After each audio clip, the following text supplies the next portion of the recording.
Good afternoon, everyone. How you doing?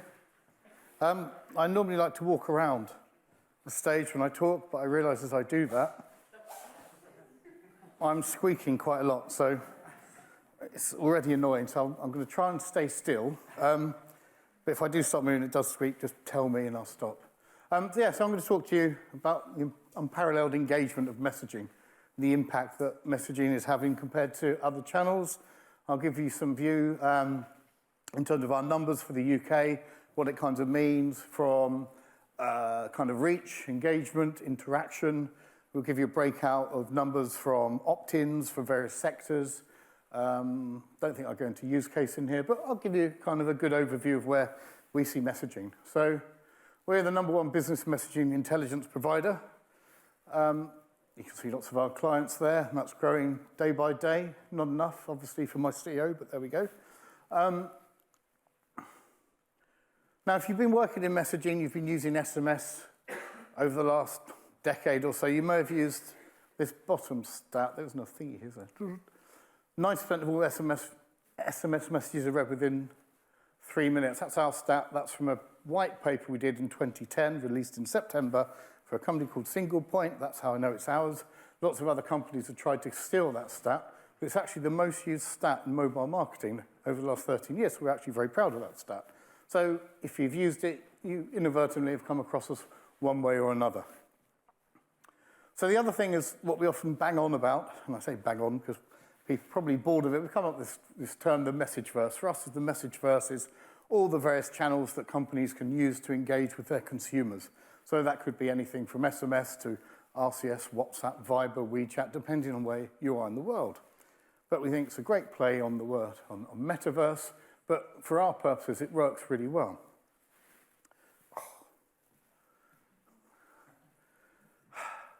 Right, so this is the UK market overview. So population, just under about 69 million. There's about 60 million unique mobile users. So when we say unique, we're discounting in our numbers people that have multiple devices. Because also from a brand's perspective, you only really want to reach the person, not multiple devices. So that's kind of what we're looking at. And when you see our numbers here, that's kind of where they're coming from. So of those 60 million, 57.2 million have a smartphone. And you can see the split there at the top. The figure at the top is, I think, iPhone, 51.8%. And Android is obviously slightly below that. And then I think you've still got about 5 or 6 BlackBerry users scattered around the country. So this is where it gets interesting from a messaging perspective. So you've got SMS. So if you've got a unique mobile user,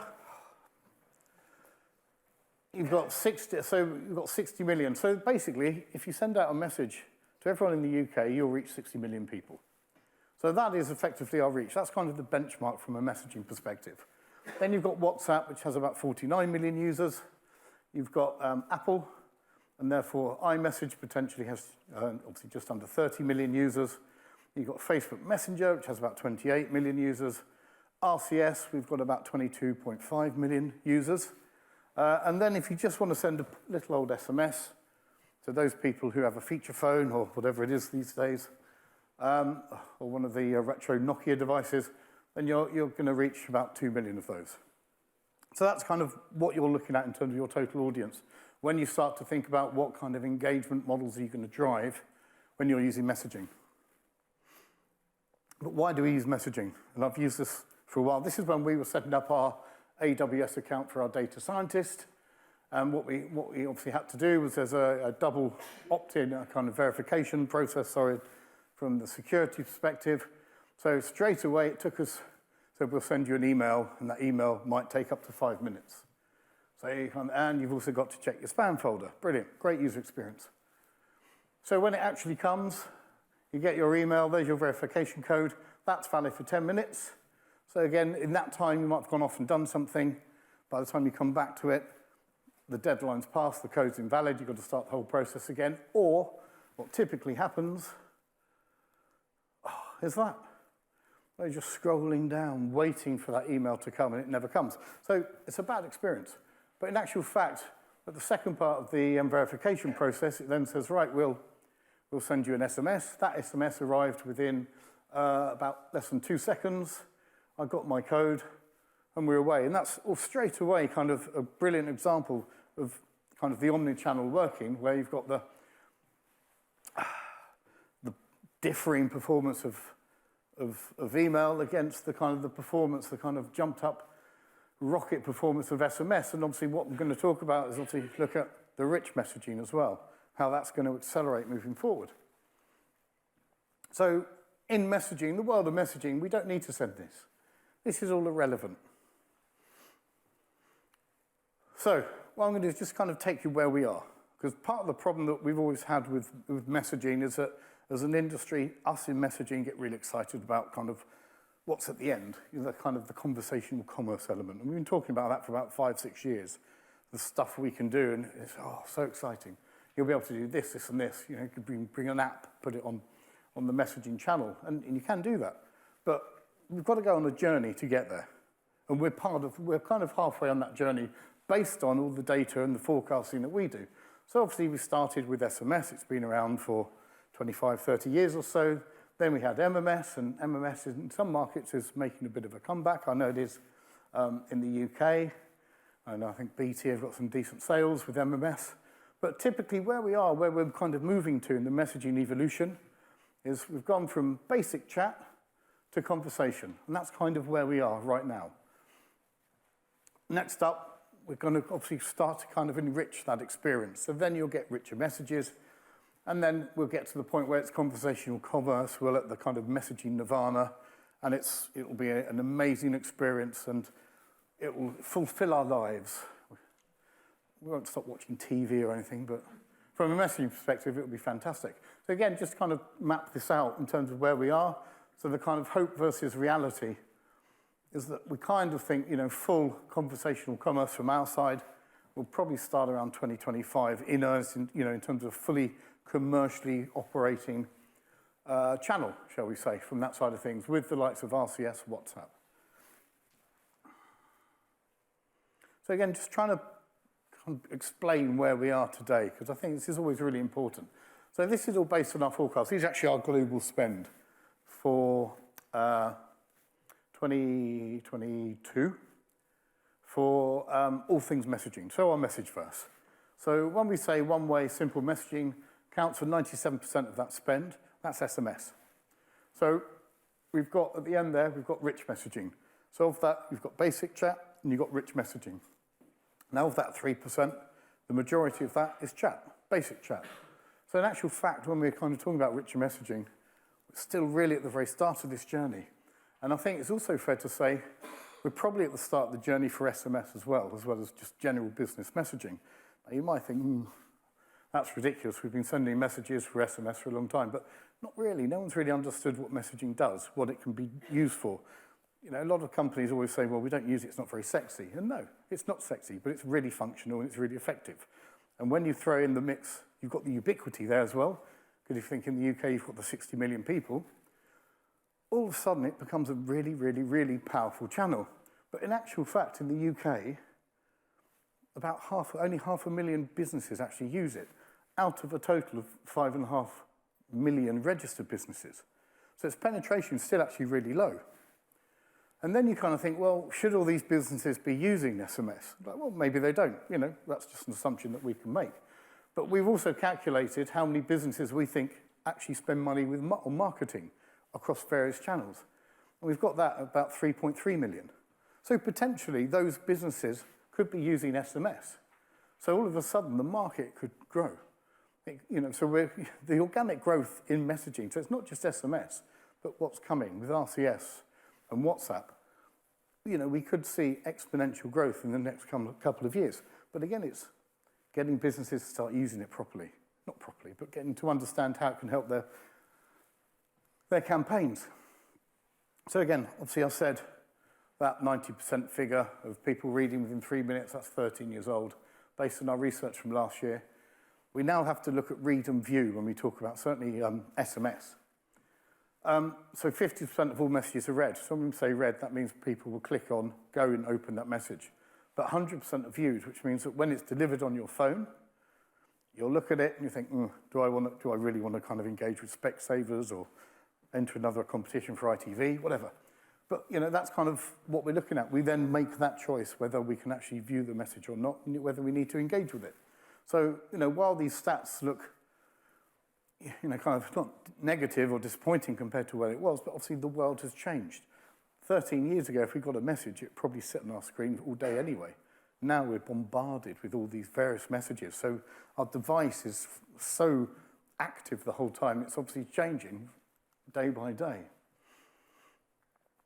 But one of the things that we often get asked about is, okay, so you've got 500,000 businesses using SMS. Why should we start using RCS? And the thing that's probably held back you guys from using RCS is the S word, scale. Because everyone kind of wants scale, but what we show is that actually, even right now, you've got 22.5 million or so RCS users. If you put that into perspective and put it into context, you've got scale. You've probably got more scale on RCS than you have on probably any other channel in the UK. And yet, you've got, if you combine, this is from last week at the top here, I think it's October, sorry. The top viewed TV programs from October. You've got All Creatures Great and Small. Who knew that was even being made again? Strictly, the Rugby World Cup and Bake Off. Combined, they had an audience based on live viewing of 26 million people. So, in actual fact, with RCS, you can now reach 22.6 million people. So it's comparative to 4 of the biggest shows on TV, which obviously get a lot of the ad spend. And again, if you start to look at TV, so this is from the TV listings from week commencing November 6th. The biggest live show was Strictly Come Dancing with just under 9 million. And in actual fact, you look at the average viewing for that week, it's just under 4 million. And as you can see, when we break out our RCS users by age, it's not that different, just by one kind of demographic group. So in actual fact, if you're not using RCS now, you should probably start to use it because you have the scale. It's there already. And again, just to look at it versus other media, you look at what we've got here, radio. The average listener or audience for radio is less than 1 million. On print, it's several 100,000. On X, formerly Twitter, it's about 400,000.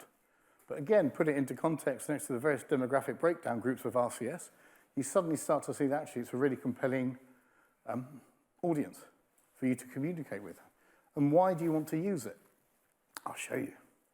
So firstly, this is based on our research and looking at who of the UK has opted in to which sector to receive messages. So that could be SMS, WhatsApp, RCS. The average is just over 11 million, obviously you should expect. About 30 million people that have opted in to receive messages from retailers, or the retail and e-commerce sector.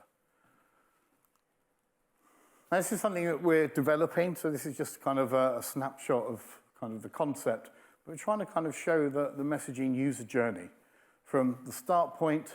So in this case, we've just put gambling up there to show the kind of total opted users in for gambling, who's likely to open and read the message, who won't, who will click and engage with that message, all the way through to, although we've got it as a kind of umbrella term, we need to change that, but who will make a purchase.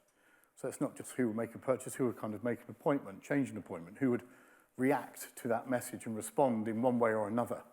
And then what we can do is we can split all that out by age, by gender, so we can start to show what that consumer journey is. But what we're trying to achieve with this is just kind of help with campaign audience messaging platform kind of thing. Hasn't got a name yet, as you can probably guess. But, so we're trying to just kind of show what the benchmark is when you are running a campaign. So, if you're Paddy Power, and we've got, let's say, I think that figure's about 7.5, 8 million people that have opted in, you're Paddy Power, and you've got, 1 million people opted in, potentially there's a lot more out there that could opt in. But then with this data, you can then start to see how your campaigns are performing. Are they underperforming? Are they overperforming? But also, you could go back. You can go to say, Paddy, you could be spending more on messaging because this is ultimately what you're going to achieve in terms of the end produce on product. So if we look at SMS, for example, just from a retail perspective, you can see here that we've got about 30 million opt-ins. So the open read rate is quite high. It's slightly higher than the average on retail, so 59%. The click and interaction rate is 26%. And you've got 9% of people that are more than likely to go and kind of complete whatever that journey is, make a purchase, whatever. So that's still, compared to email, compared to other channels, that's still really encouraging numbers. But this is RCS. So you've got an open read rate 75%, and click interact of 30%, and then a purchase figure of 12%. Now that's actually, the 12% is probably quite negative compared to some of the campaigns that we're already seeing and receiving as part as we do our research. But you can see there's a big uplift.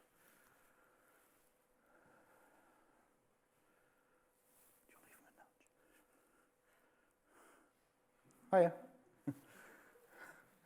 So then what we can do with rich messaging is we can start to break the audience out, because we can, with the metrics, we can identify the different types of users. Whether you're just a normal user, which would be a fairly kind of bog standard SMS user, or a heavy user or super user. And the way we define these is kind of the number of brands that they'll most likely engage and interact with. Now, I won't go into detail, we're happy to share these, but you can start to see actually if you're a super user, you're far more likely to engage with the brand and spend money with the brand. So from your perspective, identifying who those super users are for each campaign is kind of finding out who the kind of the audience alpha is and targeting those, because these are the guys that are going to have a big impact. So this just kind of show the power of RCS versus SMS. So we've just looked at a comparable campaign, well, kind of comparable. If you send 1 million SMS against just over 250,000 RCS, all the way through down to the percentage of people that will convert with SMS, from that figure, you'll have 10,000, but from the quarter of the audience, you'll have a higher conversion rate of just under 14,000. So again, that kind of shows you that by having that richer channel, which obviously gives you greater metrics, you're going to get significantly higher conversion rate. And I think the other thing is that when we look at the journey split out between the different user types, you can see that typically, okay, on the left-hand side at the start of this campaign, super users account for 3%, heavy users are 20%, and normal users 77%. By the time that you've actually gone through that journey, given in mind obviously the amount of people that will fall off through the campaign, the chances are that 50% of the people that make the conversion or the purchase or whatever will probably be super users anyway. So again, it's really important to understand who these users are and identify and kind of track them.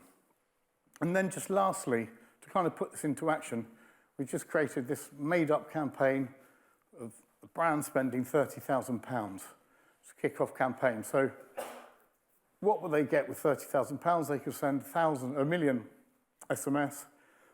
You've got 2 different types of RCS rate. So with one that's comparable to SMS, one that's slightly higher if it's slightly richer, but that's just us. You know, we're not putting pricing on anything, it's just us playing around with numbers because we just want to give you an idea of what the conversion actually looks like. Then how many emails would you be able to send with 30,000? So it'd be about 10.8 million.